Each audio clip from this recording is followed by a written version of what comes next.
dijalankan.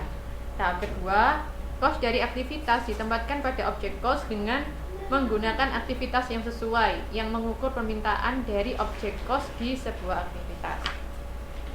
Ada di gambar 8.2.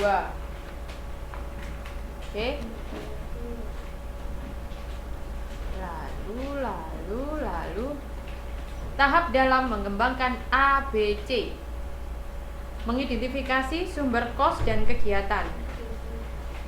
Kalau kita mau menggunakan ABC, pertama kita harus mengidentifikasi sumbernya, sumber kegiatannya, dan kegiatannya itu sendiri. Sumber costnya dan sumber kegiatannya. Hal ini dapat dilakukan dengan mengumpulkan data dari dokumen dan catatan-catatan sebelumnya, bisa dari kuesioner, observasi, atau wawancara. Kemudian kalau sudah tahu sumber costnya apa, kegiatannya mau apa aja, yang kedua menempatkan sumber cost ke aktivitas. Sumber costnya ini kemudian digabungkan. Misalnya ada biaya segini, aku butuh melakukan ini, cukup nggak ini biaya segini dengan aktivitas ini, seperti itu. Semacam penganggaran dengan cara penelusuran secara langsung untuk mengukur penggunaan aktual dari sumber daya dalam kegiatan. Kemudian yang C, menempatkan cost aktivitas ke objek cost. Objek cost itu apa? Objek cost itu produk atau jasa. Jadi objek cost di sini istilahnya objek cost, tapi dengan kata lain objek cost itu ya produknya itu atau jasanya itu. Dia dengan menggunakan aktivitas penggerak atau cost driver, yaitu cost aktivitas. Keunggulan dari ABC yaitu ini semua. Silakan teman-teman dibaca. Kemudian, tapi juga ada kelemahannya, yaitu ini semua. Oke. Sekarang perbandingan menggunakan volume based cost dan ABC, activity based cost. Silakan teman-teman buka di halaman 810. Di situ ada perbandingan. Saya nggak kelihatan. Iya, Mbak. Juga gitu gelap sekali. Oke, dibuka bukunya. Karena saya nggak nampilin di sini, jadi silakan dilihat buku di halaman 810. Di situ ada PT Sentral mempunyai dua jenis produk, AW dan SZ. Aktivitas anggaran overhead pabrik sebesar 31 juta dengan dasar 200.000 jam kerja. Data kedua produk ada di tabel yang bawah itu. Oke. Nah, jika kita menggunakan perhitungan VBC, volume based cost, tinggal dibagi saja antara total overhead dengan jam kerja total, sehingga overheadnya nggak lagi keseluruhan tapi per jam kerja. Kalau totalnya 31 juta dengan jam kerja 200.000 jam, maka per jamnya overheadnya adalah 155. Kemudian mengalokasikan overhead pabrik ke setiap produk. Di situ total overhead yang dibebankan adalah 7.750. Dari mana? Di bawahnya ada keterangan 5 jam dari sini. Dendeng. Di sini kan ada jam kerja 5 jam per unit. Kemudian berapa unit? 10.000 unit. Berarti 5 jam dikali 10.000 unit sama dengan 50 jam. Oke. Ini untuk memproduksi 10.000 unit. Kemudian overheadnya adalah 155 per jam. Per jam. Kenapa? Yang atas tadi, Iya. yang sudah kita hitung Iya. tadi. Perhitungannya OVBC. Oke, setelah ketemu 50 jam per jamnya 155, berarti tinggal dikali 50 dikali 155 menjadi 7.750, atau kalau per unit 775. Oke.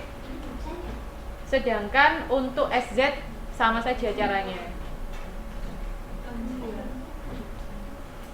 Ya, paham ya? Nah, oleh karena itu laba per unitnya, harga jual kalau si AW 5.000, si SZ 250, kemudian kos utamanya dikurangi 2.800, overhead pabrik dari perhitungan kita tadi per unitnya, overhead per unitnya. Overhead per unit. Iya, 775 dan 581,25. Dikurangi semua sehingga akhirnya menjadi 2.225 dan 1.118. Oke, nyambung sampai sini teman-teman? Nyambung.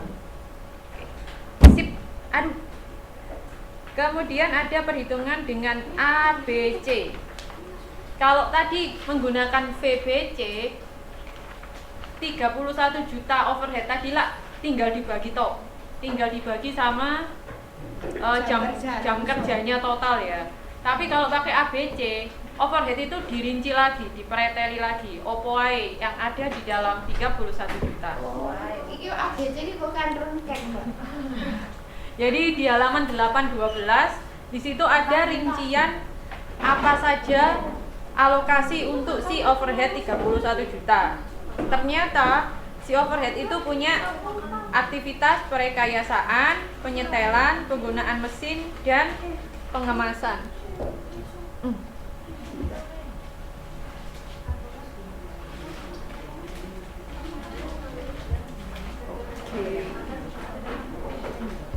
Kerjanya akuntan itu apa yang gini, Mbak? Kenapa? Mbak akuntansi kerja di perusahaan apa yang harus ngitung kayak gini? Mumet.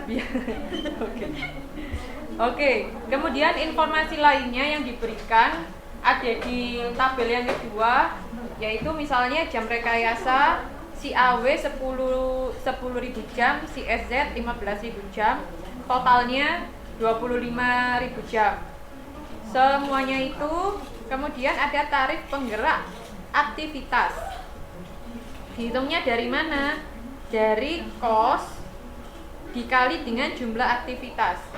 Jadi kalau teman-teman lihat ini ya, ini kan rinciannya si overhead 31 juta.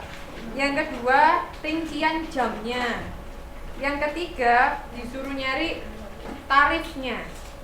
Oke, jadi dia dikasih total, dikasih ini, dikalikan ini ditaruh sini. Ya. Tinggal digeser. Total jamnya dikalikan dengan total aktivitasnya ini. Kemudian tarifnya, maka tarifnya kos dibagi dengan jumlah jam aktivitasnya.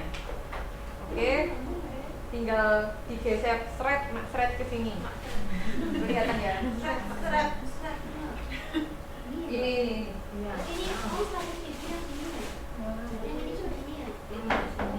Oke.